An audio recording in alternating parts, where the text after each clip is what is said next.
Bada komunikabideetan aitatzen duten beste arrisku bat ere, jazarpen digitala edo ziberbullyinga. Talde bateko kide batzuek beste kide batzuekin eragiten duten jazarpena da, ziberbullyinga, irudi iraingarriak eta humilagarriak erabilita egiten da. Baliteke ziberbullyinga aurrez aurreko jazarpenaren luzagarri izatea, naiz eta beti ez den hala izaten. Jakin beharra dago, tankera honetako jazarpenek oihartzun handiagoa izaten dutela aurrez aurrekoak baino. Ez dauka mugarik, ez denboran, ez espazioan. Hori dela eta jazarpen bereziki krudela eta itogarria izaten da jasaten duenarentzat. Ikus dezagun adibide bat. Nerabe batek 3 ingurune izaten ditu nagusiki, familia, ikastetxea eta ikastetxetik kanpoko ingurune soziala, auzoa.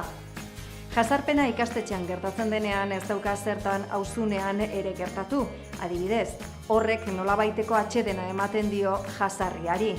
Baina ziberjazarpena ingurune guztietara zabaltzen da, ziztu bizian klik bat baino ez da behar izaten. Kasu honetan, jazarpena bizi duenak ez du atsedenik.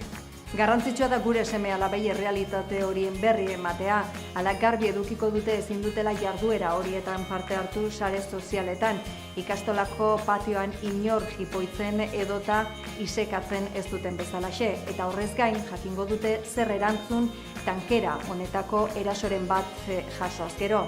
Ezinbestekoa da behar beste konfidantza edukitzea familian gai honi buruz hitz egiteko. Hainbat ziber jezarpen egoera saiesteko modukoak izaten dira eta garrantzitsuena lehen detektatzea izaten da. Nola?